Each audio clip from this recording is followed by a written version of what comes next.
welcome to the final show in this cautious 4-episode commission from the BBC. We're now living under a Conservative government. We've kind of been normalised to it, haven't we?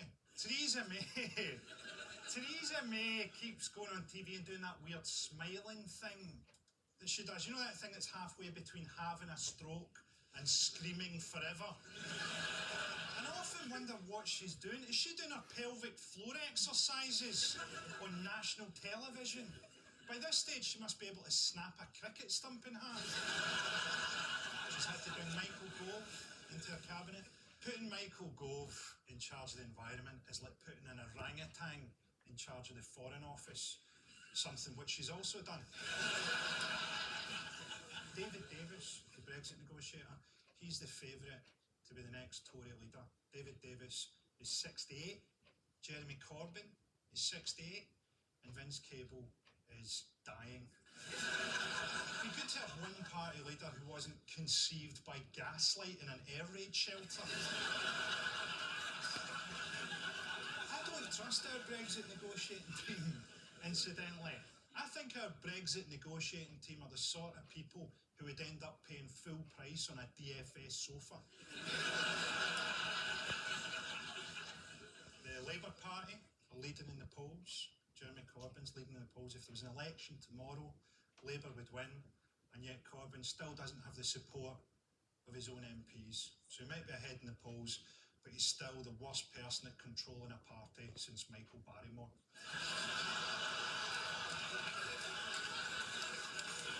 Okay, on with the show. Joining me to discuss this week's big topics, please welcome Sarah Pascoe and Catherine Ryan.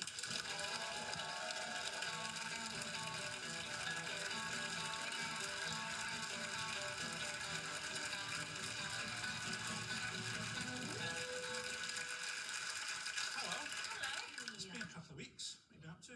I've invented a drinking game. Whoa! Yeah, the Trump treason drinking game. How do you play? Basically, when you watch the news, if there's a sentence that has Trump and treason together, Yeah. you take a drink. I've been playing the game without even knowing about the game. Well, Donald Trump Jr. is really working at making that game happen for you, isn't he? He's admitted to an attempt at collusion with Russia via tweet, hasn't he? But he's innocent and transparent, says Donald Trump Sr. So it's sort of like he went to a drug deal, but then they sold him oregano, so he's cool. It takes quite a bit of work to be the black sheep of the Trump family, doesn't it? Now, our first motion, we don't need to worry about the environment because we are all about to disappear in a ball of nuclear light. I suppose there's part of every one of us that hopes that at some point soon politics will go back to normal, that Twitter can go back to being what it's supposed to be, a platform to send death threats to X Factor finalists. Well, it won't. We live in a world where foreign policy norms seem to lack any kind of morality, where neo-colonial policies make our military adventures abroad little more than licensed murder, where Britain thinks of itself as having a special relationship with America, but America thinks of Britain as somewhere that it stores its missiles, somewhere a bit like a shed. With an encircled Russia, with a North Korean leader firing missiles into the Sea of Japan, raising the very real risk of waking Godzilla. With a US president so deranged, you could form a better president from the meat in his colon. I mean, I think one of the main obstacles to world peace, obviously, is Donald Trump. I mean, see what you like about Trump. He's proved a lot of people wrong. Sadly, not George Orwell, Margaret Atwood, or whoever wrote the Book of Revelation. I think one of our main problems is that we don't really understand the moral problems of how we act in other countries. We think that we target militant people with missiles. We have precision targeting. You can't do that. You can't target something specifically if you're going to blow it up with high explosives. There's no point finding the clitoris if what you find it with is an uppercut.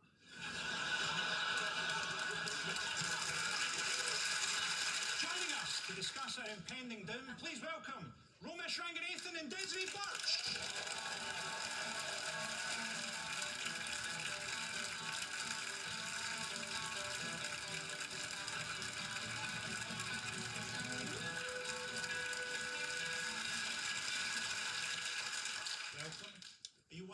disappearing in a curtain of flame? I'm not, no. No, I'm not. I don't think disappearing in a ball of nuclear light sounds that bad. In the past, all the sort of bullets and stuff like that, whereas this, you just go. It sounds nice. Like, if anything, I wouldn't want to be a survivor. That's the worst. That's the absolute worst. If there was a danger of us getting nuked, I'm jumping in the car with my wife and kids and heading straight towards the blast point. Like, that's what I'm doing. That would be a great movie. Yeah. Or a great travelogue series. I just wouldn't want to survive it. Because, like, you know, you've got to then repopulate the Earth. So if it's boring. Not just boring, though. You have your kids, and then you've got to give them the most twisted birds and bees talk of all time. Do you know what I mean? When a man loves a woman, and by that I mean you two.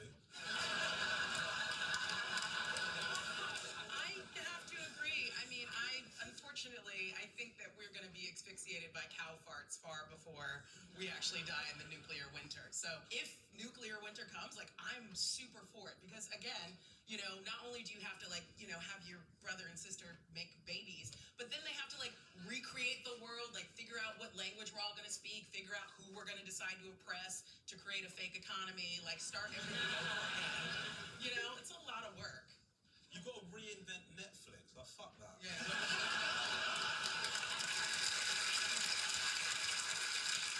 So, first up, Donald Trump's image among his supporters is built around his proclaimed love of America.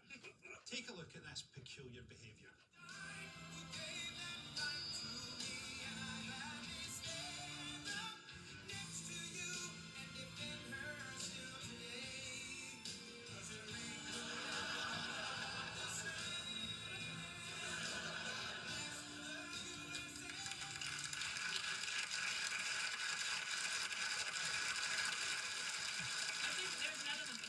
Stockholm syndrome. I've started to find some things about him genuinely inspiring.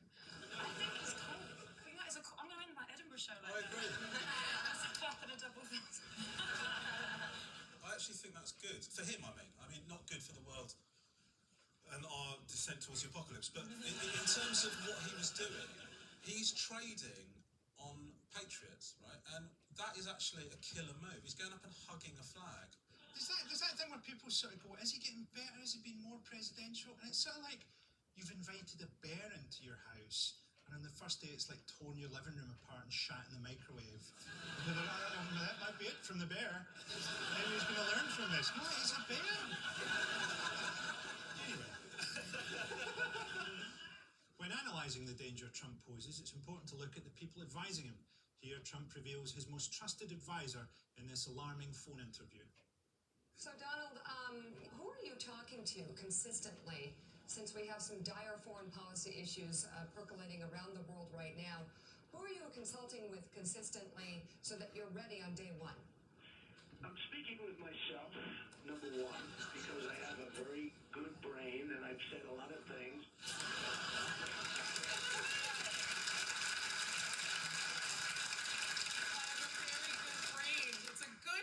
Don't tell me it's not a good brain of a good brain.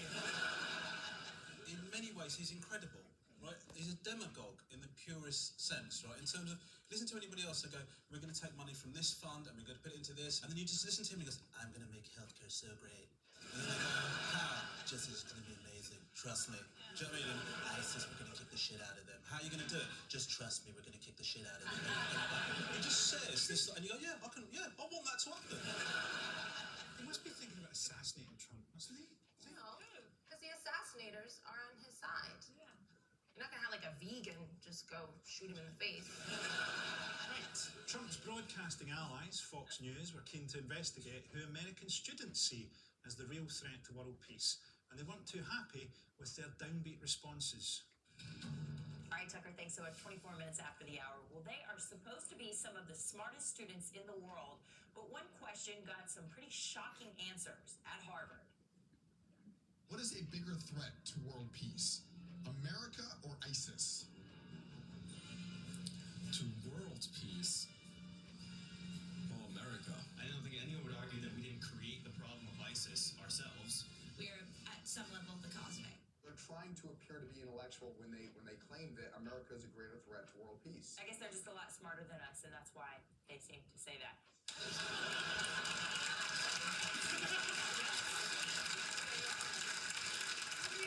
You know, of course they're going to say that. They're at Harvard. They've gone to college. This is the first time as Americans that they've been opened the real history books to go, we're actually kind of pieces of shit.